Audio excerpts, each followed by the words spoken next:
You want to hear a funny Sephardic story? Yeah. Okay. Yeah. So one of the scenarios they rehearsed to do was a bus takedown, like as if terrorists had taken over a city bus. And they had a really cool scenario set up. They'd set off explosives and the little birds would come in down behind the bus. The operators, the Sephardic students in this case, would get out. And there's dudes smashing windows and throwing flashbangs in and the guys coming in with MP5s. So they're executing this scenario one night. They come in on the birds and they do everything picture perfect, exactly the way they were trained. It goes down like clockwork. They're on the bus, they're flex cuffing the hostages and the terrorists and everything. And then they realize that the bus they were supposed to hit went down a side road and they hit a busload full of MPs on their way to some training. They hit the wrong bus. That's what I should say. They hit the wrong bus. And went in there and jacked up a bunch of conventional army soldiers who had no idea what the fuck was going on. But they did it to picture perfect. Yeah, yeah. That was a bunch of guys from Okinawa that did that, I believe. Battle Line podcast, and if you're not on YouTube, you're either saying, where are you guys? Or you're very familiar with this, which you probably are because so much of our audience watches and listens to the Team House podcast. I am in the Team House studio. Chris has not been in New York City in 5 years, so he is not here, but he's here remotely via Zoom. So I always love being here. And by the way, this is also coming out on Christmas Eve. So Merry Christmas, Happy Holidays, all that good stuff to you guys. And before we get right into this with Jack Murphy, because we talk about this book, We Defy, which, look, if you want to know about Special Forces history, this is a book that you absolutely need to pick up. But as always, one of our great sponsors is Bubs Naturals, the best grass-fed single-source collagen protein out there. I always mention the apple cider vinegar gummies, and we mention Hydrate or Die, and we mention all the time the Fountain of Youth formula. All the MCT oil, man. MCT oil, but I was thinking I rarely mention Bubs Brew. They also have great coffee. So check out Bubs Brew. Commemorating the life of a great man, Glenn Bub Doherty, actually, who's a guy who I briefly met, who Jack briefly met, and of course, you served with in Benghazi. And we love Bubs Naturals. Oh, it's one of the best, if not the best collagen out there, guys. It's got to be. And the MCT oil, I'm religiously, twice a day, sometimes even more, as far as the collagen and the MCT oil. And the Bubs Brew is fantastic. It's got a medium roast. And I actually put it in my Keurig. I have one of those Keurig things, put their ground in there, and it's smooth. It goes great with the MCT oil in the morning. Guys, they are the best collagen supplement maker on the planet, and they've really helped me overcome my injuries, new hips, new knees, and still be able to. I just rode 15 miles on the bike yesterday, so I'm obviously that has a lot to do with Bubs Naturals. Yeah, that says it all. 15 miles on the bike, good stuff.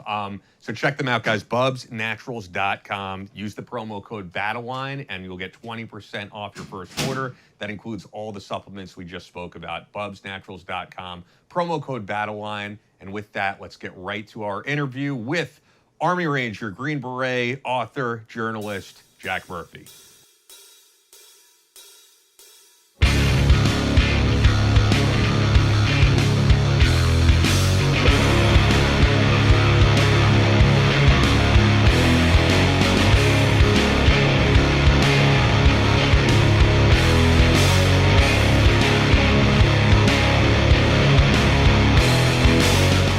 From Kansas City to New York City, from planet Earth to extraterrestrial life in space, a podcast with no equal, engaged in unconventional warfare through your speakers and headphones. This is a show about embracing the suck, conquering your demons, and finding God in the face of adversity. Chris Tonto Peranto. Switch is on. Motherfucker, I'm gonna shoot you in the face. Ian Scotto. Ian and I have been dating for a long time. You are now tuned into the Battle Line Podcast.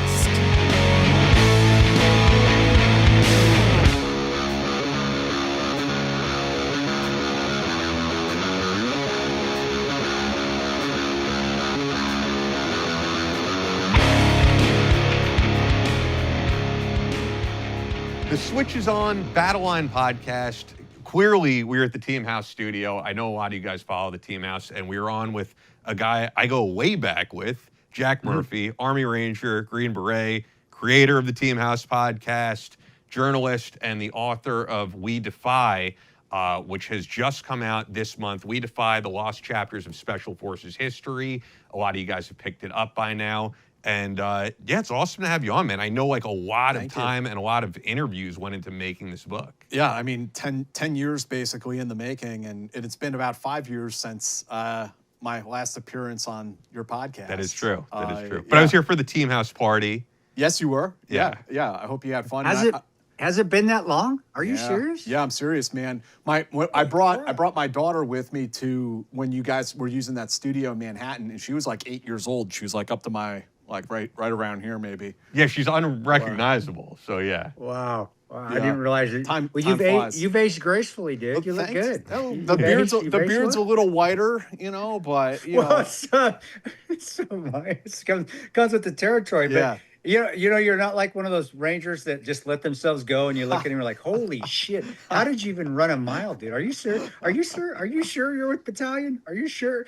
But yeah, I have met some of those, man, over the years. I'm like, this guy was an Army Ranger? Every service has it. It's you get out. I mean, I make fun, but we all.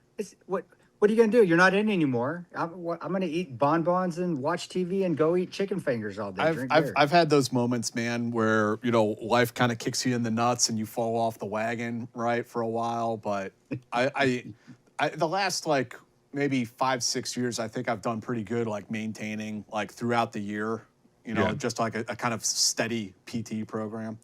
You got to, man, because Yeah. we can't eat, because we still want to eat chicken fingers, and French fries, and drink beer, and drink, but we don't have that metabolism, and we're not forced to work out every morning. So, yeah, it's like you can't keep doing the same shit we were doing as far as the food intake, because calories add up. Because we're not doing the workouts like we're used to, so where's it going to go? Yeah, and it gets harder and harder to get back into shape as you get older. I know. Holy crap! Well. Yeah, it is. It's good to see. I didn't realize it'd been that long. So Ian, Ian's at the shop there. I'm excited to. And I want to hear about your book more, because I got it skimmed through the bits I saw, and it's interesting stuff, man. Really good stuff. And if you like military history and lineage of units, in particular, it's great. That's what it is. That's a genre in itself. Those are my most favorite books to read growing up. Was the lineage books. How did a unit get to this point? Great story. So anyway, I know I'm jumping the gun, Ian. Take it over, bro. I just took over everything. I mean, that's what we'll get into. Actually, the interesting thing, I think, is just someone who's known you for all these years. I know that although you served as a Green Beret, people usually identify you right away as an Army Ranger. And you've even said yourself, like, that is more what you see yourself as. So what made you do a book purely on Special Forces? It kind of originated from my own curiosity. Like there were these questions I had, and they came from, when I was in Special Forces, you'd hear like little stories in the team rooms from people about how we had guys like undercover in Berlin, or there used to be a program where guys would jump in with backpack nukes, this sort of stuff. But nobody knew more than that. It was just like one sentence, like, oh yeah, we had guys that did that or whatever. And there was nowhere on the internet you could look that stuff up. There's no book out there about it. There's really no other way to find out more unless you did what I did, which was to go and actually track down all the people involved, or many of the people involved, and interview them. And that's sort of the origin of the book. The main thing on that is just getting those stories. I know how difficult it is to write stories about other people. The difficulty you putting a book together that you're getting stories from other people. The Patriots Creed was like, and it's not easy, man. You have to find them. You have to see if they'll even talk to you. And then if somebody's passed, then you have to find like Alwyn C. Cash. I had to talk to his captain and then his mother. How did you do that? Because you said 10 years in the making, and this is where I can see you doing this too, man. Here's Jack, and this is me being Jack, sitting in and listening to the team room and listening to in the ODA room or an A team room or team. Man, that's a cool story. I think I'm gonna write that guy's name down. And then you have a list 10 years later, and then you go track him. I didn't. Down. No, I didn't. I didn't even have a list. I had almost nowhere to start from, other than to start asking questions like, was somebody involved in this or involved in that? And I remember, I think Blue Light was the first part of it that I wrote, and I remember hearing a couple names. I found out from somebody about some folks who were on it, and like trying to like cyber stalk them on Facebook a little bit. And it took me like probably a year before I could like actually like get in touch with them. And they're like, okay, come on down to Fayetteville and I'll talk to you.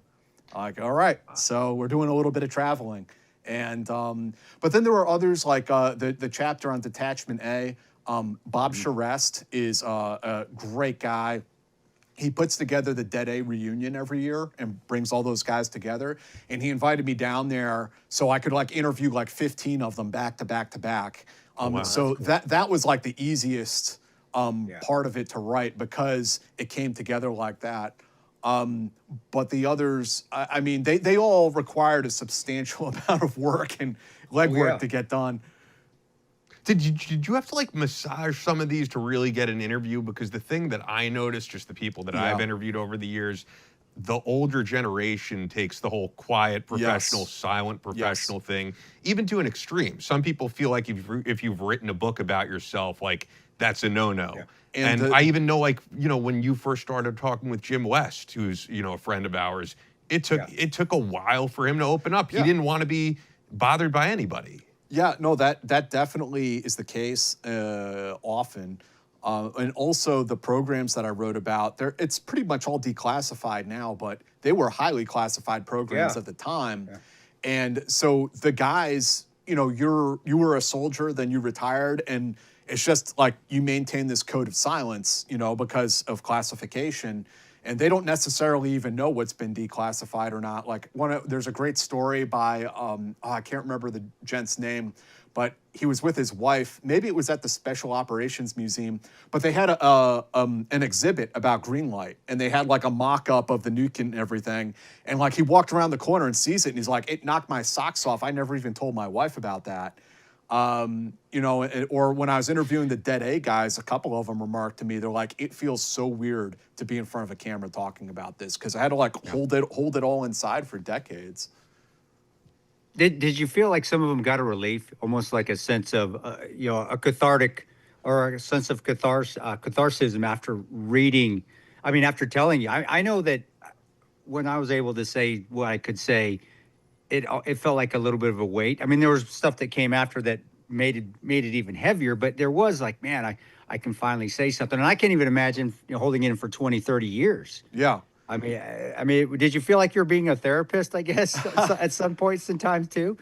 I think you're right that it is kind of a relief for a lot of these guys to finally talk about these things. And, you know, they never really got any sort of like public recognition for what they did.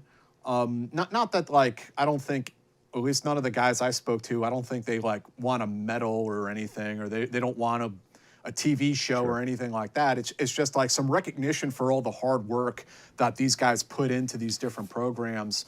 Even if it's just recognition for the unit itself, like, hey, you guys existed, like you did this amazing thing.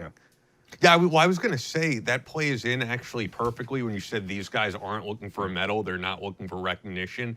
I highlighted this part actually at the end of the book, because during the book, you're just telling their stories. You're not offering your opinion. You're not offering any commentary for the most part. You're just like, hey, this is what happened from the guys who actually served. But I wanted to read this piece that you wrote at the very end of the epilogue, because it plays right into that of these guys not wanting to be worshipped as heroes, where you say, throughout this book, I've avoided offering personal opinions. But in this section, I will point to a few observations from my research and interviews. Feel free to disagree, of course. And you say, Special Forces is just a job, with just in quotes. Special Forces has been described by some as a mistress, and in these pages, even as an addictive lifestyle. However, one theme I kept coming back to through this book is that for Green Berets, the extraordinary quickly becomes the everyday. I would be struck when interviewing Special Forces veterans who were prepared to activate as sleeper cells behind Soviet lines and conduct acts of sabotage, who were training to jump out of an airplane at 30,000 feet with a nuclear bomb strapped to them, that they saw it as just a part of the job. Special Forces is a profession, and when the danger of it is mentioned, more often than not, the veteran Green Berets would shrug their shoulders and reply that it is what it is. And like that goes perfectly into the attitude of just, they're not like, look what I did. Hey, I just did my job. Yeah, it is. It is wild how, you know, it is a job and it becomes a job. And I say just a job in air quotes because it really is extraordinary. But, you know, when you do it day in, day out, it doesn't necessarily seem like that. You know, so like guys telling me about how, yeah, they would activate, you know, if the Soviets invaded, they would activate and they had like charcoal, or they were really, it was plastic explosives disguised as charcoal because the trains ran on, or I'm sorry, coal at the time. Coal. So it was like a lump of coal that was actually plastic explosives, and you know they would use that to sabotage the boilers on the trains. And they're just talking about this stuff like, and then we did this, and then we went to the safe house, and you know it's all very like kind of casual, and like this happened, and then this happened, and that happened. Like, oh, what else do you want to know, man? You know. And that's the amazing thing with those guys is that's how they are. Yeah, it is. It's just they're like, I just blew up a train, ran it off. Yeah, the Russians were on it. Just killed Gorbachev. Whatever. Oh, well, another day in the big office. Deal. Yeah. It's like, yeah. Then I went ahead and a beer and had me some goulash, and I got to go do it tomorrow morning. But you'll start if you could, and I don't want to give away the book because it is, and it's a very easy read. Honestly, I skimmed through, but a lot of that stuff's like, man, because I love that. I love those kind of books. Just lineage, like, man, that is so cool. Jumping in. The Cuba where they jumped in, you know, Nap of the Earth jump. I mean, that was like, whoa, that's awesome. But starting from the beginning, I guess, can you give it just a little outline for people and just go down the book itself from the beginning to the end with it, you know, without giving out too much because we want people to spend their money and buy your book. We do. So, well, we can go as in depth as you want on any particular topic, but there's 5 chapters in the book. They cover Detachment A, they're the Green Berets who were undercover in Berlin and would act as sleeper cells if the Soviets ever invaded. And they also got involved in counterterrorism later and were out at Eagle Claw, Desert One in Iran. Then there's a chapter about Detachment K in Korea, the Special Forces Detachment Korea. They're the liaison, the resident team in Korea. And unlike all of the other programs in this book, all these units, they're disbanded now or inactivated. Det K still exists. It's still there. Hey, so I have to wonder with that. I remember when you went over to Korea and you went to the DMZ. Is some of that in this book? Not my personal experiences, but I met with people, and interviewed people, and some of that is cool. Touch a little bit more on Det K because that is something. That's not at least for me. And again, I'm not a group guy, but that's not a well-known fact. And if you can, just go into a little bit. It's been there since roughly 1960. It's a pretty incredible history. They are the resident team, so there is always like 12 to 15 Green Berets in Korea, and they are their own detachment that's stationed there, and their job is to be the liaisons to the South Korean brigades. So you will have like a Det K guy in the office next to the commander. During wartime, what happens is that there will be this joint combined unconventional warfare center between the Americans at SOC Corps and the South Koreans. And Det K's role in all of this is to be the receiving party. So if the war kicks off, the United States is going to be sending all these military forces to the Korean Peninsula. They're going to be coming from all over the Pacific, all over the continental United States. And the Det K liaisons will be there to receive those units when they arrive, special forces teams, Navy SEAL platoons, whoever they are, and bring them up to the front lines wherever they have been assigned to go. and make sure everything goes smoothly. So like in a nutshell, that's their job. But as you can imagine, over many decades, this unit has a very interesting history, and it's been involved in all sorts of historical events.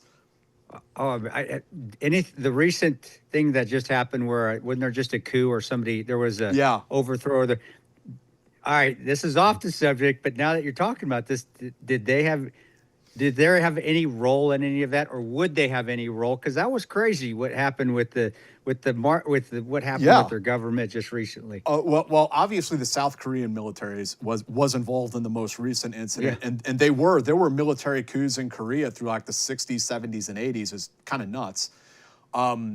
Det K certainly would not want to get involved in the coups itself, but there are a couple of interesting anecdotes I can relate. During one coup, some of the South Korean Special Forces guys came to the Det K commander and were like, hey, get in the Jeep, we're going out to the range. And then they drove out to the Blue House and did a coup.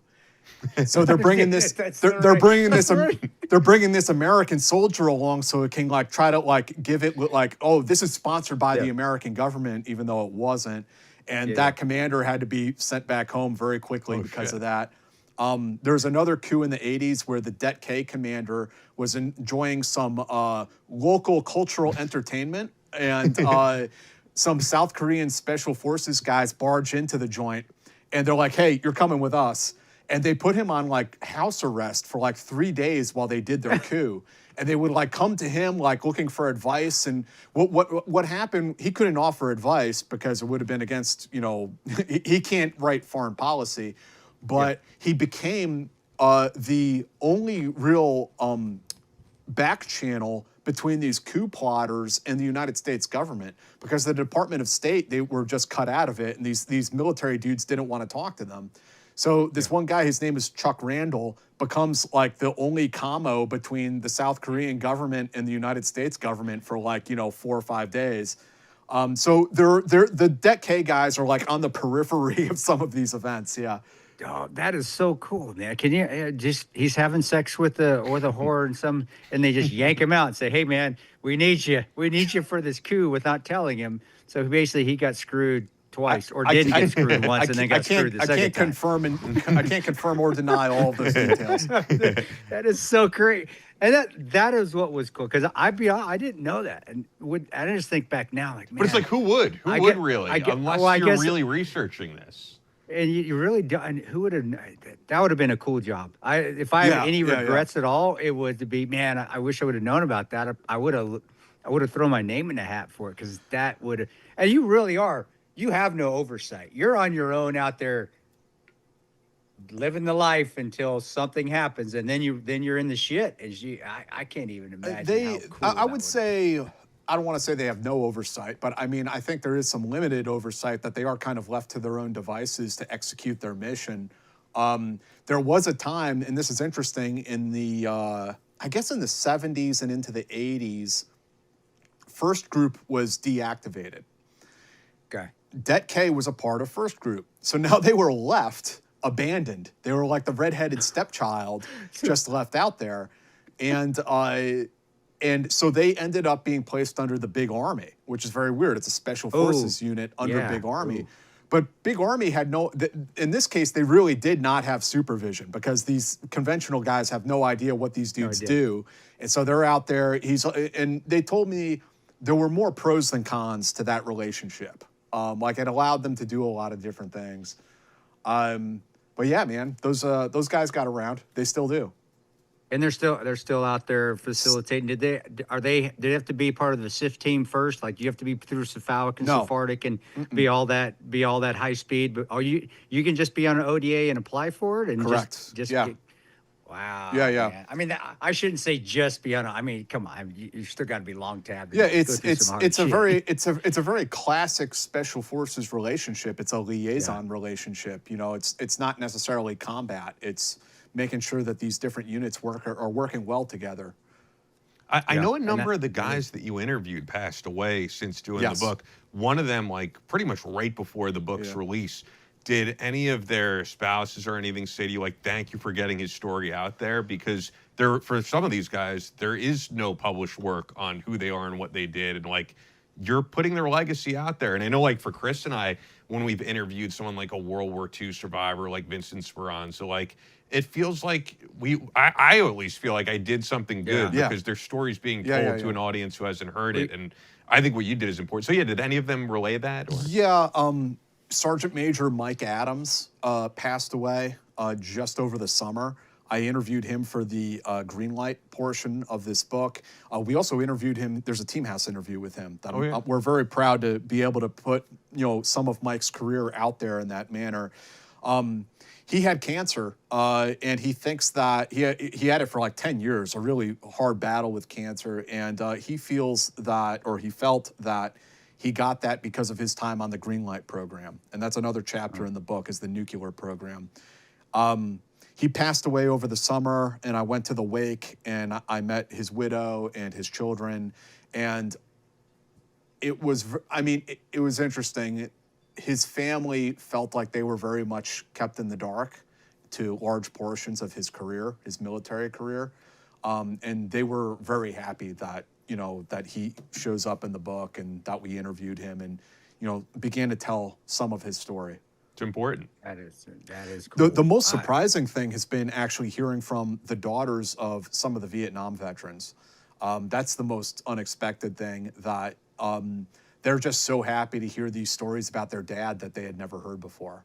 And so I heard from Colonel Montel's daughter, Tiny Young's daughter, who is the Sergeant Daly. I heard from his daughter, and they're just so happy to hear that, like, their dad is mentioned, as a part of Special Forces history. It's important. Yeah.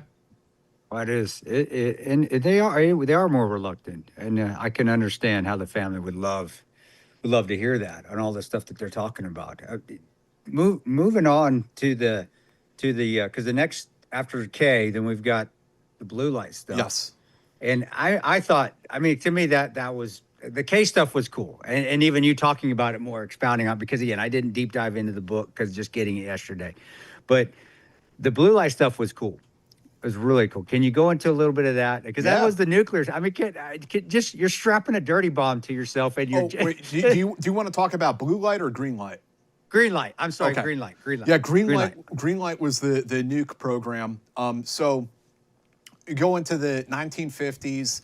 It's sort of the dawn of the atomic age, and there's an idea. Today we see nuclear weapons as a deterrent. At that time, people saw atomic weapons as something we would actually use on the battlefield. And as insane as that is, the Davy Crockett recoilless rifle with the nuclear warhead, like, I don't know about this, guys. That's so cool. And at that time, it was perceived that there was a deficit in America's tactical nuclear weapon inventory, and that the Soviets kind of had the advantage on us there.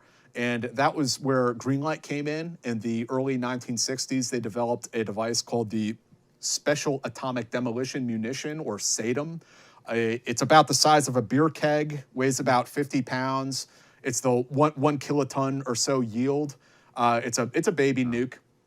And so a lot of the kind of targets that today we would strike with cruise missiles or smart bombs and, B-2 bombers and things like this, that stuff didn't exist at the time, the precision guided munitions. So basically this was using a Green Beret for terminal guidance to come in with a backpack. And there's a complicated procedure. They'd have to set the timer and everything, place the device. The targets were dams, railroad junctions, mountain passes, bridges, even ports, enemy troop formations.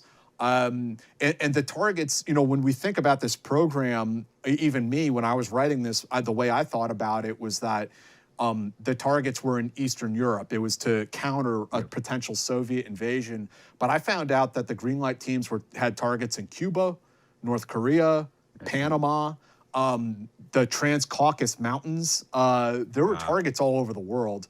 And it was designed ostensibly to slow down the Soviet advance, to create these barriers, these blockages that would prevent the troops from moving forward.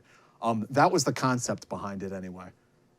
Did you see those guys, were they even more off than the normal SF guys? I mean, was there a difference? I guess was there a difference when you were interviewing these people from these different genres and these different areas of time? And did you see one? Because we can, and just be honest. I mean, I'm a little more off than some other guys are. Some people are a little bit more off than me, based off what they went through or what they were training to do. To me, when I was reading it, that's kind of what I was thinking. I say skimming it, I should say reading it, but when it's like, man, who's the most off out of all these groups? And to me, that would have been the most off out of all of them. Like, because you literally are strapping a dirty bomb onto you and jumping into some. I mean, it's bigger than that, but that's how I pictured it. And assuming you survive the blast, how the hell do you get back to friendly lines? Like, it's not clear. It's not very clear how any of this would work. But I think it's interesting that this, like, we look at it today in 2024 as like this sort of Dr. Strangelove type program. Yeah. It's like U.S. government run amok with these insane ideas, which is partially true. Yeah. But what I was really struck by was, like, when I interviewed these guys, like, they took the mission deadly serious. Oh, yeah. They were totally serious, totally committed. And if they got the call to go, they would have gone. And that just shows the dedication. But that also shows the SF community and the special ops community. That's the kind of dedication you have to have. And back then, I said those generations. We can't hold. In my opinion, we can't hold a candle to them as far as their integrity, their ethics, as far as towards the job. Yeah, we just talked about a guy possibly in Korea at a place having fun, and I'm talking about ethics, but we're talking about towards the job and the dedication that you have towards the job. And I those guys are there. That's what made me want to join, was just how incredibly dedicated they were to the profession more than anything. Yeah, absolutely. And when we get to some of these programs, like like Blue Light, for example, the first counterterrorism team, man, all of those guys were MACV SOG veterans, worked on the projects, Delta, Sigma. They were Mike Force guys. They were Suntae Raiders. Like, these were hardcore dudes. Wow. Yeah. Wow. And that was in between that was kind of building up to SFODD. Right. Building. So. Hey guys, hope you're enjoying this episode with Jack Murphy. We actually do talk about munitions at one point in the interview, but we talk about, like, more high-level stuff, because we also talk about we talk about them people jumping in with dirty bomb munitions. Yes. I don't think Fort Scott munitions. I don't know if they're at that point. I'm sure Ryan Kraft over there could think of something, though, if we asked him to, man. Oh yeah, Ryan Kraft is a genius. If you're listening, Ryan, I love Ryan. So Fort Scott Munitions is a manufacturer of multi-federal patented solid copper and brass CNC spun ammo. It's designed to tumble upon impact, TUI, and soft tissue, leaving devastating wound channels for faster bleed out and quicker incapacitation. This ammo was originally developed to innovate and improve on the standard of military-grade ammunition design. It was found that not only did the TUI ammunition outperform competitors in the self-defense industry, but it quickly became apparent that it would be a top contender for hunters alike. With the ammo being CNC spun, the tolerances are some of the tightest on the market, ensuring that you receive the same results with each pull of the trigger. You can find Fort Scott Munitions in all 50 states, but they give a great discount to our listeners when you order online at FSM.com and use the promo code BATTLELINE for 15% off your order. FSM.com, promo code BATTLELINE. That'll get you 15% off a lot of the stuff that you see there, so check it out. We really appreciate them. FSM.com, promo code BATTLELINE. This show is also sponsored by our great friends at Photonis Defense. Now you can have the superpower to see in the dark with the Viper Binocular Night Vision System by Photonis Defense, the global leader in night vision solutions, providing more high-quality night vision capabilities than anyone. Military, law enforcement, and public safety end users utilize Photonis Defense solutions to give them the edge at night in tactical situations and rescue operations. Hunters, shooters, boaters, and enthusiasts can rely on the Photonis Defense Viper Binocular to become masters of darkness. The new Viper Binocular system carries the same features and benefits as the Photonis Defense Viper Monocular, with a ruggedized body, and harnesses the power of the Echo Intensifier tubes, giving you sharper images, reduced halo, and industry-leading ultra-fast auto gating across the range of dynamic operating conditions.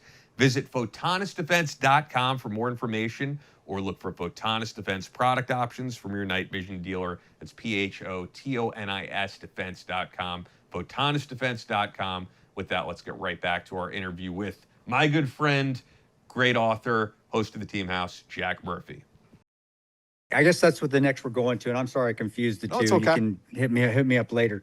But moving on and going into the next, and that was cool how they built it. Did a lot of those guys, did they end up going into Delta, or did they were just, okay, we built it, we're done, and now they're retiring and let's move back to their regular, our A-team units, or moving on to bigger places in the Army? What, I guess that was my question, again, going through reading it, is what did they do after Delta stepped in? It's kind of like, well, you built it, now we're taking it away from you, and we're going to give it to and make it their own unit. What happened to those guys, man? So yeah, there was a lot of tension between, a lot of people interpret it as tension between Blue Light and Delta, but really what it was tension between the NCOs and Blue Light, almost all of whom were Special Forces Vietnam veterans, with Charlie Beckwith personally. And that was largely because of Charlie's time commanding Project Delta in Vietnam.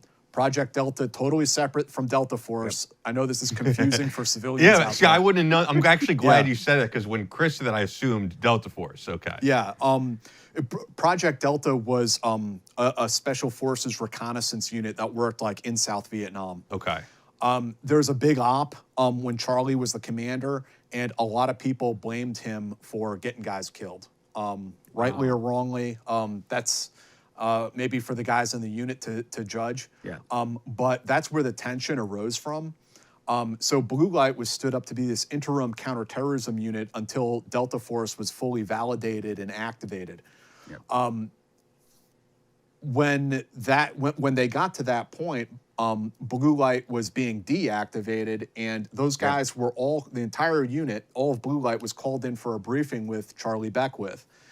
And this briefing did not go well. It was a recruitment. A recruitment pitch. There were the problems I mentioned with Charlie that they had. A lot of these guys felt like they had already been vetted. Why do we have to go through yet another selection program? Like, this is nuts. And Charlie was not incredibly diplomatic either. But things really kind of came off the rails, I think, from what the guys told me. And one woman, by the way, who was on Blue Light. Oh, shit. Oh, no That's shit. surprising. Yeah, Katie McBriar, now Katie Bradford. She married a Grenada Raider, actually. Oh, no shit. Yep. But Katie was an intel analyst in 5th Group, and Colonel Montel saw a need to have women in an intelligence gathering role. The big thing at that time was aircraft hijacking. So they're like, oh, we have this woman, we can dress her up like a flight attendant or a nurse or something like that, to get closer to the aircraft. Sounds smart, yeah. Yeah, but during this briefing we're talking about, Charlie looked right at her and was like, I have no place for you in this unit, young lady.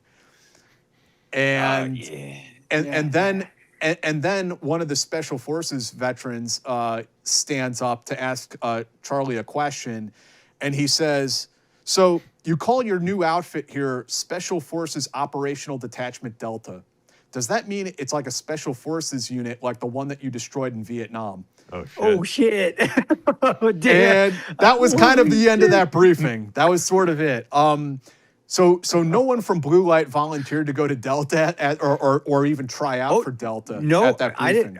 Wow, nobody. In subsequent years, I've been told 4 people went over there, who were Blue Light members, ended up in Delta. One of them was Taffy Carlin, who was an officer in Blue Light, and he became a squadron commander and then ended his career as the 5th Group commander, and he sadly passed away a few years back. But what happened to the Blue Light guys? Back to your original question, what became of these dudes? Some of them went back to other Special Forces assignments. There was an effort by the Special Forces community. They wanted to retain these skills in Special Forces. They did not want to give all of this up, even though Delta was taking the counterterrorism mission. Yeah. And so what they did is they retained some of the blue light guys out at Mott Lake where they were stationed on Fort Bragg. Oh, wow. Yep. And they set up what was called SOT, Special Operations Training. And those courses started in 1978, I believe. The first company commander was Ruben Garcia. And SOT did like some really dynamic training at the time that really no one else was doing. So the things that like in special ops today we take for granted, things like explosive breaching, close quarter marksmanship, guys shooting right next to each other, having snipers fire over the heads of assaulters, that kind of stuff. No one else, other than on the Delta compound, I'm sure they were doing that, but otherwise, no one else was doing that kind of training. So SOT became an important training cadre within Special Forces for many years. Wow, I didn't know that. I mean, I'm familiar with SOT, but I didn't know that was how it was all started and began, just because of because of a pissing match, which standard alpha male pissing matches, but you still make lemonade out of lemons. I mean, they still, both groups, even though they parted and they probably could have done better together, they still improved the Army as a whole, in my opinion. Absolutely. And the competition is good, but there is a such thing as unhealthy competition. And it's really unfortunate because there's a lot of to this day this is kind of controversial in the special operations community, and I might get some blowback for what I wrote about this, but blue light was never going to be the permanent CT force. They were an interim force, and unfortunately, I think some of the blue light guys were led to believe that they could become the permanent force if they did a good enough job. And I don't know who told them that, but a lot of them had that belief. And that belief persists in the special operations, in the special forces community to this day. No, that's realistic, because commanders sometimes embellish and lie a little bit to get what they need done. Yeah. Some of them outright lie and are dirtbags. Some of them, but there are some that's how you got to say a little bit because you got to move the program forward. And I has that ever happened to me? Of course, it's happened to me before, but it was for the greater good. And if you look at it that way, it's acceptable. But to what extent they were lied to, who knows? And if it was just blatantly, you're going to be the next unit, and then it was just completely knowing that they're not, then that's shit. That's terrible. It led to tensions. We were talking. We interviewed. He is not in the book, I'm afraid. But we were interviewing for the podcast Wade Ishimoto, who is one of Delta Force's first intelligence officers, just on Monday, and he was talking about how he had close friends, because Wade was a SF Vietnam veteran also. He had close friends in Blue Light, and he's like, after that whole debacle I just described, they never spoke to me again. Dang. And that's kind of sad, man. And like you said, we're obviously much stronger when we work together. You know what's funny though, as you were describing this and saying that you might get blowback for writing it the way that you did in the book, I also know you well enough to know you truly do not give a fuck. Like, everybody always says they don't give a fuck, but I always feel like when you write things, you're like, hey, I'm gonna write this as accurate as possible, and if people hate me, it is what it is. And I think a lot of people in your position, they'll shy away from writing certain things because they're like, I don't want to irk anybody. And I know you well enough to know, like, that's not your attitude. If people hate you, which you've experienced many times before, it's okay. You're like, I don't give a fuck. And I think it's a good quality to have. I really do. Because not enough people have it. People, like, especially in the public space, oftentimes want to be loved by everybody. So they're going to omit certain things, and you don't have that quality, which I think is good. The job of, a journalist, or in this case, maybe a historian, your job is not to be well-liked. Exactly. And in some cases, you have to tell people some uncomfortable truths that they don't want to hear. And maybe there's a little bit of that in here, but I will say, I don't think this book itself is controversial. No. I think it's very pro-special forces, and the feedback I've heard is very positive. But yeah, there are a few moments of tension, throughout this that some people may take exception to. And without fully going through it, but even me just bouncing through the chapters over the last hour, I didn't see that. I see it as this is what happened. And if you don't have friction within units, especially within the special ops community, then that's not a good unit, man. That's how things are. Iron sharpen. They all that iron sharpens iron. Well, that's part of the iron sharpening the iron is two alphas going like this. Yeah. Till they figure it out. And either they go their separate ways, like the SOT and the Delta, and they both perform extremely well, or they end up working together as one unit, and the unit does very well. So I saw, man. I think that shit happens. I think that this is like a true across special operations. Like you even see it with like the Australian Commandos and the Australian SAS. Like if you have two special ops units and you give them the same mission, you're setting up a scenario where there's going to be bad blood because they're stepping on each other, right? But by design, they're stepping on each other. And they're you have a bunch, like you said, a bunch of alpha dogs, very competitive dudes. Yeah. The end result is going to be suboptimal. No, that's why you don't. That's why you don't have. Well, we do the JRX exercises now, the joint to work that out. But even within this particular missions that you do, everybody has their own place. There is some overlap. Rangers locking down a block so Delta can go and do the hostage. Get the hostages or kill whoever they need. That's different. I mean, that's a combined mission. But you really don't have, unless you know of somewhere. You've got an A team and a Delta team that are going to hit the same hotel and take out the same guys. It's usually one or the other. I did joint ops with Delta and 160th when I was on an ODA. That was a very odd and unique kind of thing that happened. It had to do with the politics of Iraq at the time and who was able to do what. And so basically we had the partner force and JSOC didn't. That's wow. I were getting on subject, and that's you said it was awkward, and I couldn't just imagine how awkward that was be. And it's also kind of dangerous because your tactics are a little bit different. Yes. I said I was never long tab, but when I was with 19th Group, they threw me on ODA 9-3 because I guess our Bravo was just terrible. I don't know. I liked him, but whenever even we do practice missions direct with another team.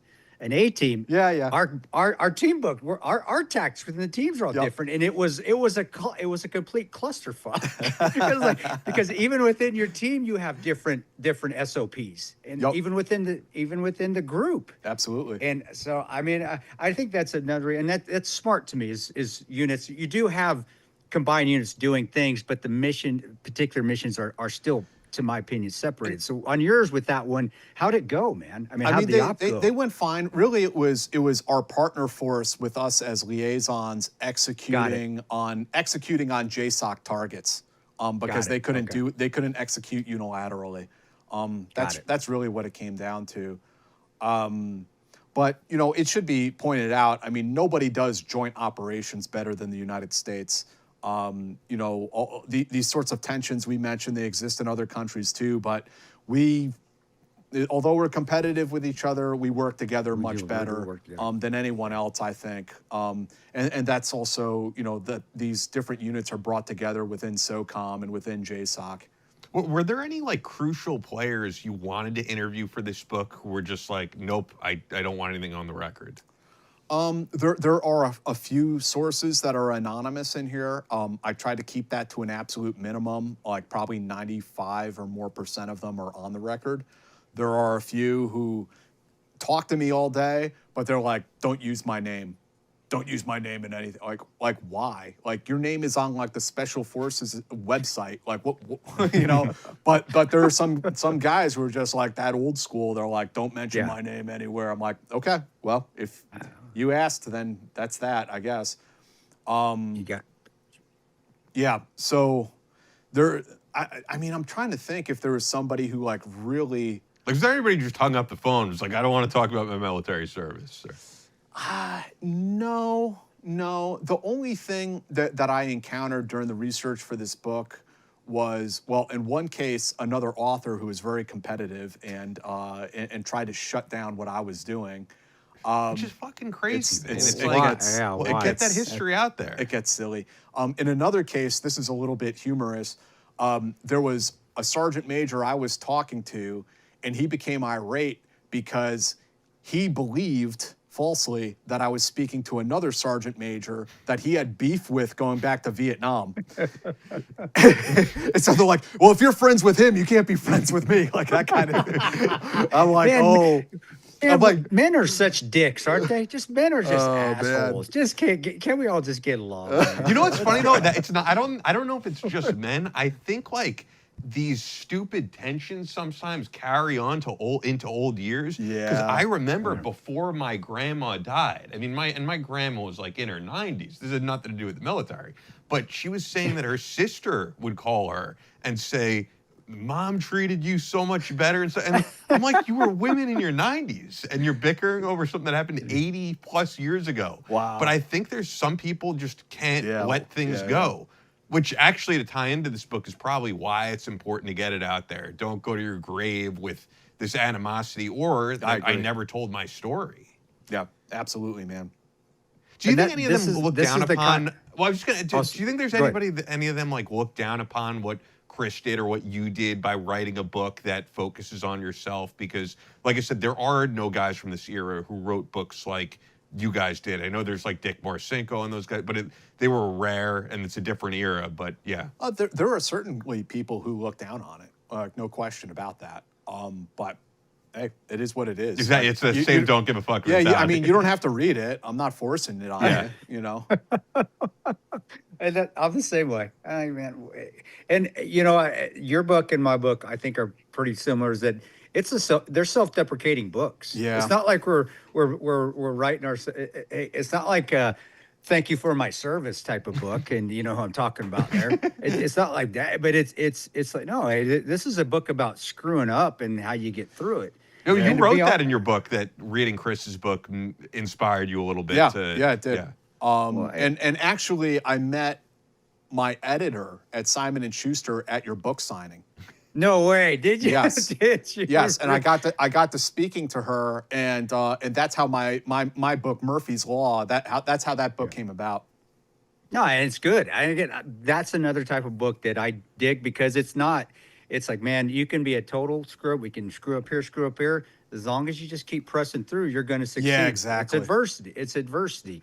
And that's what special forces, that's what Rangers, that's what special ops is. It's adversity. And that's I guess why I love reading about the lineage books, because you'll hear it and you'll hear, man, they really screwed this up, but they still persevered and got through it. Man, they strapped a dirty bomb to their chest and they're going to go put a bomb out and never live again, but they're still going to get through it, find some way to get through it. And it's amazing.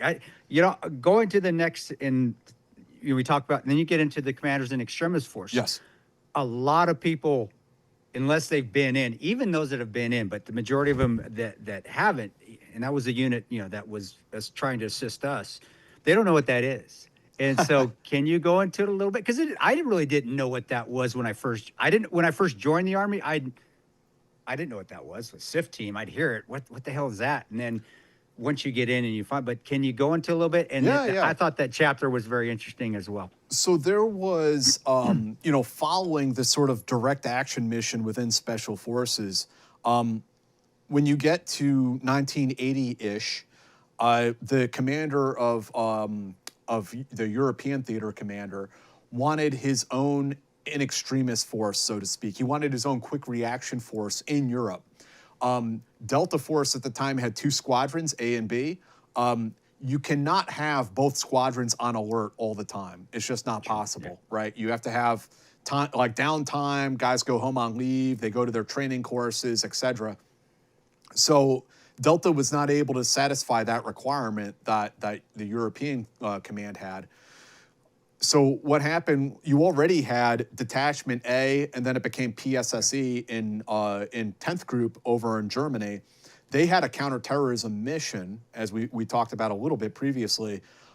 All of their equipment and some of their personnel got transferred over to what became 10th Group's in extremis force, the commanders in extremis force.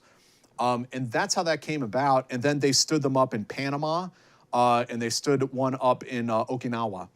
And so the idea being that if a crisis comes about somewhere in the world, the SIF can respond immediately and get there quickly isolate the target area, and then when the Delta guys come in from Bragg, they'll land and they will kind of assume command and execute the assault. That's the basic idea of what the SIF was, but over the years it became many other things. They did embassy evacuations, they did direct action raids in Afghanistan and Iraq, they responded to aircraft hijackings in Latin America. I mean, there's all kinds of like weird things that they got sucked up into. The weapons of mass destruction missions, counter WMD missions. And you know, the SIF got disbanded during the Trump administration, and the SIF teams became called CTACs, Critical Threat Advisory Companies. And the niche, this is much like when SF lost the Blue Light mission and they tried to retain those skills within the force. You're kind of seeing that again. The SIF gets disbanded and they're trying to retain that skill set within the CTACs. And my understanding is that they spend a lot of time working underground, the deep underground stuff, the counter WMD stuff.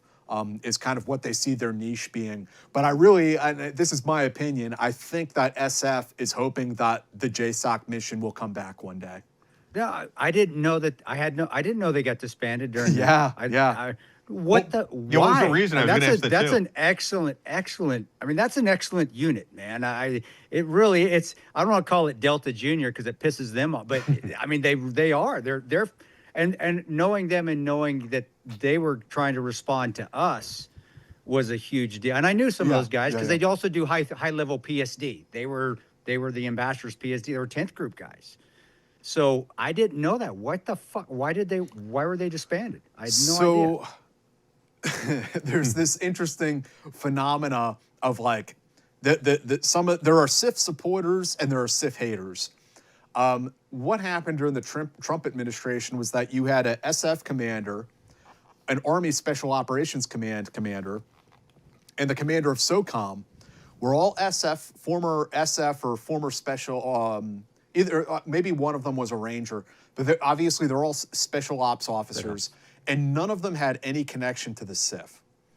And so they were looking at the SIF, and they were like, the SIF, although they did many, many things throughout the years, but they did not do that JSOC mission that I described earlier.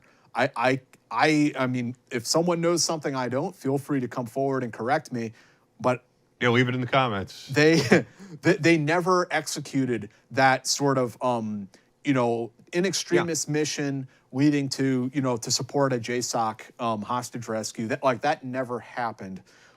So a memo went in front of the Secretary of Defense at the time, Christopher Miller, who wrote the foreword to this book, and he's quoted in the chapter about the SIF. And he looks at the memo and he's like shocked. He's like, really? Yeah. He's like, is this legit? But he sees SF Command, USASOC, SOCOM are all recommending that they do away with the SIF mission. So he's like, okay. And he says he still gets messages. He gets like text messages from drunken SIF guys at reunions and stuff once in a while, like, you sell out, you traitor. But that's how that came about. Wow, I'm in shock, man, because that is to me. You have those units, so if something happens, then you use them. But you don't want that something to happen all the time. I guess they could have started. They could have did a hostage somewhere and let them do them. I mean, that's the stupidest thing ever. It's interesting that in the 2010s into the 2020s, you had a bunch of different things pop off, but who more often than not who was responding to it seemed like it was the Ranger Regiment or the 82nd Immediate Reaction Battalion, the IRB. They were getting spun up like when the Shia militias were attacking our embassy in Baghdad. You remember that? And who did they spin up for that as the 82nd? Yeah. And so the question becomes like, hey, this embassy's like about to be under siege. If you're not sending the SIF now, like when will you send them? Yeah, that's true. No, that's true. That's true. That's too bad because I thought highly of those guys. I mean, and I knew some of them personally, and they were, I loved them. I thought, man, if anybody can come get me, man, come help visit who I want to call because they're just. But it comes down to it to the well. I don't know. I don't sit in the Pentagon. I don't sit in Tampa, McDill. I don't make those decisions. I guess that's more personal than seeing everything on a piece of paper and seeing the numbers and stuff. So. I may not be qualified to say if it was the right decision or not, but I will say this much. This is a theme you see repeated through the book a number of times as these units get inactivated. And I think for the guys who are in these units, it really sucks to come into work one day after working really hard on all of this for many years, to come into work and just be told, we don't need you anymore. That's kind of a shitty feeling. And I think that's, how a lot of the SIF guys and the SIF alumni feel about it. Well, it is what it is at this point. I hope it does come back. I do. I think and it will when there's a need for it and they don't have it, it'll come back. And then they probably won't need it again for 20 years. And then it'll go. It's just how the military you're works. Right. But you're right on the because the Rangers were getting more of those missions, and so was the 82nds, their immediate reaction team, or they were. And that makes sense to me. I mean, if it's reasonable to assume, but it just sucks, I guess. Well, moving forward, man, and finishing up the book, and also I guess I just wanted to go into a little bit of the cephalic and Sephardic part of it and how that was established, because a lot of guys don't know what that is. Right. And they're awesome courses, man. They're badass. But and who gets to go to them, and how that plays into your book, because you did mention, especially in those later chapters, about cephalic and Sephardic. There's some. I was able to talk to some great people. Phil Hansen, Tony Cross were some of the guys that stood up Sephardic. Joe Crane was a big part of standing up cephalic with the support of Jerry Boykin, who was the SF commander at the time. And so this is, again, the lineage. It's not a straight line. It's very jagged as it moves through history. So blue light, SOT, and then the SIF gets stood up, is being stood up. And so they need a qualification course. JSOC is essentially mandating you need a qualification course to qualify these guys to do hostage rescue missions. And that's what Sephardic becomes. And if you're going to put me on the spot and ask me to say what that acronym means. I don't know. I always mess it up, too. It's like Special Forces, Advanced, Urban, Combat, Target, Reconnaissance. It's all in there, man. You got it. You got the gist of it. You're close. Well, and the funny thing is that the acronym, one of the guys told me, he was like, it was intentionally confusing because the OPSEC was so tight around this thing. They didn't want anyone to be able to figure out what the fuck it is. So they just kept putting names in there, letters and names like shit. But it sounds cool. Sephardic does sound cool rolling off the tongue. Yeah, man. It does actually sound cool, man. So Phil Hansen, Sergeant Major Phil Hansen, was a Delta operator, and then lands this assignment standing up Sephardic. What they are tasked with is taking all of the Delta Force mission. They're all the paperwork that says this is what you guys need to be qualified to do. And Phil and his cadre, working with Delta, need to distill that down to just the part that the SIF team needs to know how to do. Okay. And so that's what they worked on. There was a little bit of a controversy between Phil and the 5th Group guys, who had their SOT blue light manuals. Like, these are our SOPs. This is what we have. And Phil was like, no, it's your job to use JSOC SOPs, not the other way around. And he took their SOP binder and threw it in an industrial shredder. And he was like, those guys shat a brick over that. I'm surprised there wasn't just fisticuffs and blood and feathers everywhere, man. What the hell? Yeah, wow. I mean, in those early years, there was, they were doing a lot of like glass house stuff and like cheesecloth, mock-ups and things like that. And they did have one person get shot, not killed, but shot. And I guess that warrant officer that did it told the commanding general, told the CG when they came down to investigate, like, hey, shit happens, man. Which was not the thing to say, as it turns out. But they got it up and running. You want to hear a funny Sephardic story? Yeah. Fuck Okay. yeah. So one of the scenarios they rehearsed to do was a bus takedown, like as if terrorists had taken over a city bus. And they had a really like cool scenario set up. They'd like set off explosives and the little birds would like come in down behind the bus. Now operators, the Sephardic students in this case, would get out and there's like dudes smashing windows and throwing flashbangs in and the guys coming in with MP5s. So they're executing this scenario one night. They come in on the birds and they do everything like picture perfect, exactly the way they were trained. It goes down like clockwork. They're on the bus, they're flex cuffing the hostages and the terrorists and everything. And then they realize that the bus they were supposed to hit went down a side road and they hit a busload full of like MPs on their way to some training. They hit the wrong bus. That's what I was just saying. They hit the wrong bus. And went in there and jacked up a bunch of conventional army soldiers who had no idea what the fuck was going on. But they did it to picture perfect. Yeah, yeah. That was a bunch of guys from Okinawa that did that, I believe. Did they pass? Did they get a passing grade I for that think they one? did. I mean, they executed the way they were trained. Yeah, they It's did. They insane. just lost track of the target, man. I don't know. That's I crazy. guess that's not their fault. That's the little birds guy. That's 160th guy's fault then, So- right? It's not the... So Sephardic became the qualification course, if you will, for the SIF. The other course that exists, Cephalic, the Special Forces Advanced Urban Combat course. I wrote the fucking book. I can't even remember the acronym. No, I don't think anybody expects you to know that. Okay. Trust me, it's in here, guys. So Joe Crane was instrumental in that with the support of Jerry Boykin. And why Cephalic was stood up was because the other ODAs, not the SIF, all the other ODAs, amongst the many missions they have, one of them is direct action. And for them, even if you accept that they're a partner force and they're going to go and train guys, and that's their main job, well, what are they training foreign armies to do? Direct action. Direct action. Okay. Yeah. So that means that your SF team needs to be proficient at direct action. And what Joe Crane and some of the other guys saw was that this skill set was atrophying on the other ODAs. The SIF team was good. They had a great training course. They had a great program. But on the ODAs, they were suffering. So Cephalic was stood up. And the difference, the other difference between Cephalic and Sephardic is that your entire team, the 12-man ODA, goes to Cephalic together.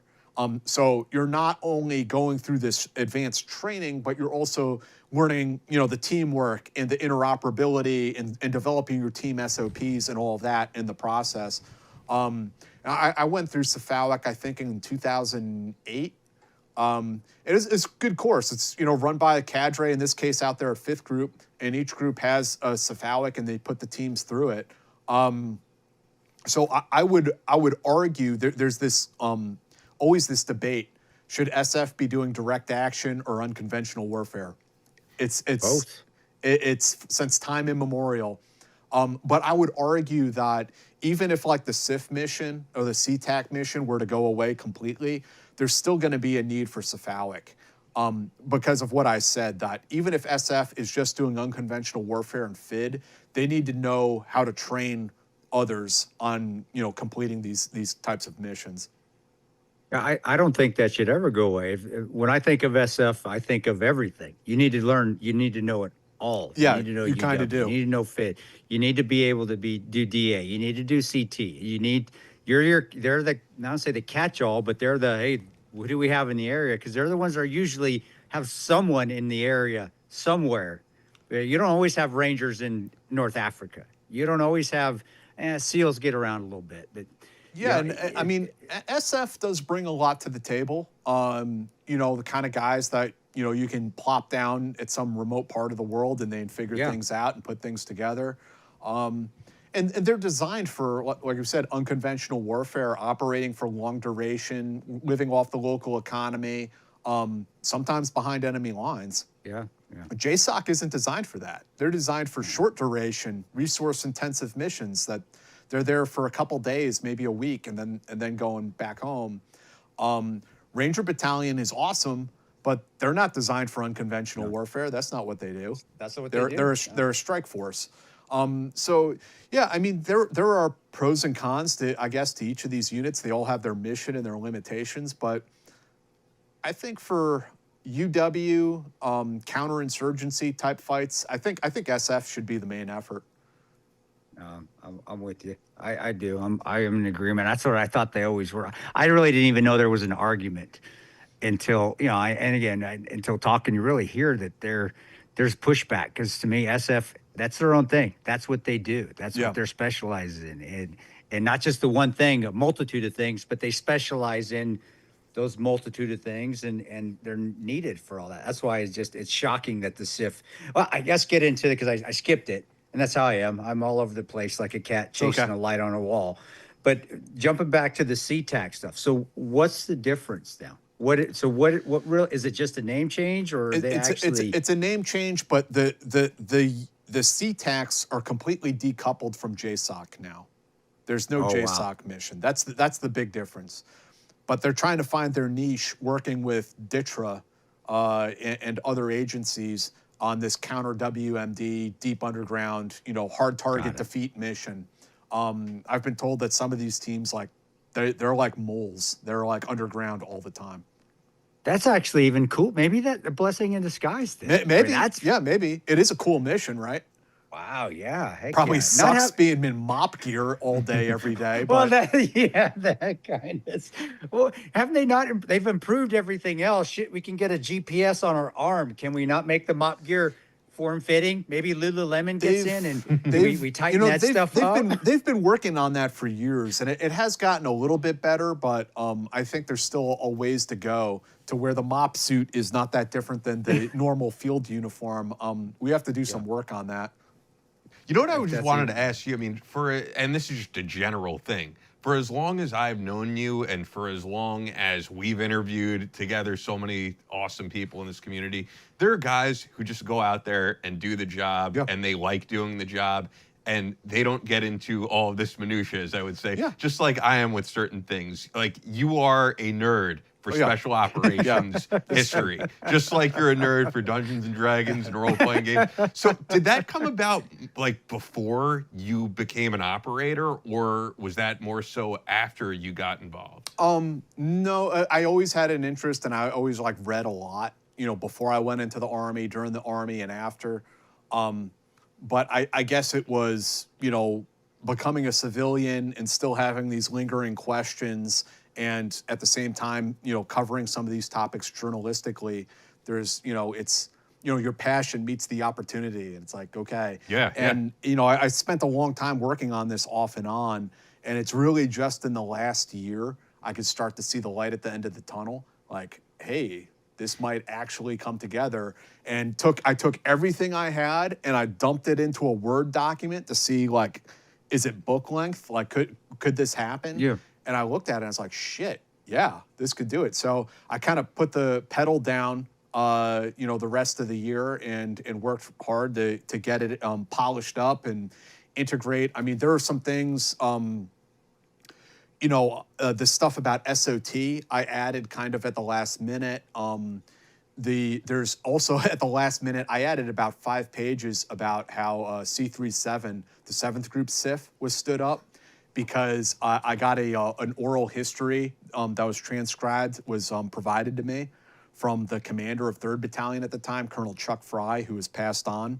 But he gave a presentation at the Special Forces Association about how that SIF was stood up. And it's an incredible story. So there's like 5 additional pages I put into the book, right before it went out. And there could be, I accept that there are going to be other perspectives that I missed. There's always more information. Some of these units existed for decades. Like, is every story in this book? No, of course not. But I think that, maybe there's a possibility for like a revised, expanded edition, in a year or two, depending on, who I hear from. And what's the most important thing you want people to get out of this book? And also, do you feel like this is a book for the guy like you who wants to know all of the history, or could the average layman who just, occasionally watches the Team House pick this up and get something out of it? I think the average person that I would hope that anybody could pick it up and read it. But if I'm being honest with myself, it is a niche topic. And, it probably is more geared towards people who watch Battle Line or watch the Team House, people who are in the community or associated with it. Maybe they have a son or a brother, or whatever the case may be. And I think probably the primary audience for it is that. But the reaching out to John Q. Public, the American taxpayer, and educating them about why these capabilities are important is part of the mission. There are two other audiences to reach out to. One of them, of course, is the veterans who were involved in these programs, and I hope that this is a book that they would give to their kid or their grandkid and be like, this is what I was a part of. Here it is. The third audience is young Special Forces soldiers, young Q Course students who are going through that training and they are about to go and do the job. But unfortunately, maybe they're doing briefings at the Special Warfare Center that I don't know about. It's possible. But like I said, when I started this research, there was basically nothing available publicly. So I hope that this gets into the hands of many of those young guys and tells them about what they're a part of, and what the shoulders that they're standing on, and also gives them some ideas about what is possible. Because every ODA, what we're going into in the next couple decades, the next 50 years, every ODA is going to be profoundly challenged by the conflicts that we are going into. And so they need to take everything they can find, all the old school stuff, all the lessons learned. They need to take all of that and combine it with the new technologies that exist and the new methodologies and put these two things together. And that's why I maybe the most important audience is the young guys who are just getting into the job. Yeah, I think the audience, I think it's a great recruitment book. For me, that would be the book that would be like, man, that reminds me of some of the old Ranger books that I used to exactly just grab the LURPs and the LURP stuff. Yeah, it's like, man, that is awesome. I read all of those, man. To me, the Charlie Ranger books are the ones that made me want to join. Yeah, I love those books, and that reminded me of that book because your book, Defy, reminded me because you're going through the lineage, but you're getting them amped up. Like, man, they do some cool shit. I want to do this. And then, but then you also get into, which is the Charlie Ranger books didn't, into more recent stuff where, wow, this is still really cool stuff. This is what I want to join. So I see the third audience is that this is a book for people that are interested, kids that are in high school or college that are interested in going in special forces. Read this, man. And then you'll know if you really want to or not, because you'll know it's expected of you. As you said, like the young Q course people, Q course students. But dude, I read it and I see it as, wow, that's what reminded me of some cool stuff I may have done. Not as cool as the K guys or the green light guys. That's super cool. I wish I would have done that. I hope that it proves this is a tertiary sort of thing, but I also hope like academics and historians are able to use it because it is original research. There's tons of details in here that I was able to unearth during the course of it. As you can tell, I'm excited about it. I get excited talking about this stuff. Yeah. Unless Chris says anything else. It just comes through, man. He's passionate. And as I said, he's a nerd for it. Yeah. If you're like this into something, you're a nerd for it. Just like I said, I'm a nerd for 80s hair metal. That's why I'm like my channel is doing well because I feel like I'm uncovering things that other people wouldn't give a shit about. Yeah, and that's exciting, right? Yeah. So I did have one last question, unless Chris said any more questions that I've been dying to ask, and I think Chris will like this question. So you've interviewed dozens of really high-level guys who did incredible work, some stuff people know about, some stuff no one knows about, and now they will. Did you interview anyone in this book that you think is more qualified than Pete Hegseth to be SecDef? Oh Lord, man! I know our audience will love that one, man. I but think they know how I feel. I think every single person I interviewed for this book is more qualified than Pete Hegseth to be the Secretary of Defense. Dude, Hey, that's man. going on Instagram. That's the clickbait right there. I can't argue. I can't argue with him, man. I don't get it either. But I'm leaving it at that too. I don't want to have last word. Somebody else get the last word on that one because I don't want to be that to be the end of the show. Or fuck it, fine. Let it be the end of the show. I don't care. Well, I guess the last word is pick up We Defy, the lost chapters of Special Forces history. Was just released. I think you guys are going to love it. It's up on Amazon, paperback and ebook. Okay. So, Can they get anybody signed copy? That's always people love. I don't have anything set up for signed copies right now. I should probably set up like a website or something like that.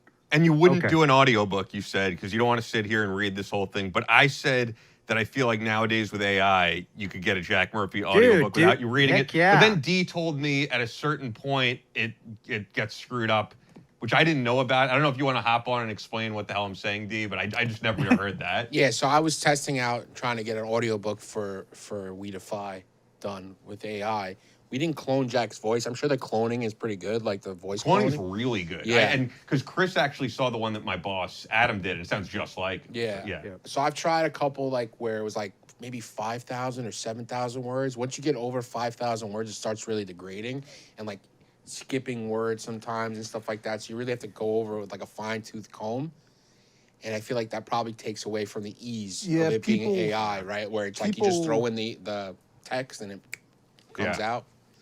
People ask for audiobooks sometimes. People ask, is it going to be translated into Polish? All kinds of stuff. And it's like, okay, but how many of you are actually going to buy it versus the amount of work that I put into it? Audiobook, I think people would would. do well. Just because there's a ton of fucking people who just unfortunately don't read books, but they will listen to an audiobook. Well, the other thing I'm passionate about is I think we have a real problem with literacy in this country. I think that people need to read more. I agree. I agree. And Frank, I you am don't a think writer. it's the same, right? It's the same because there's so many people who strictly listen to audiobooks now.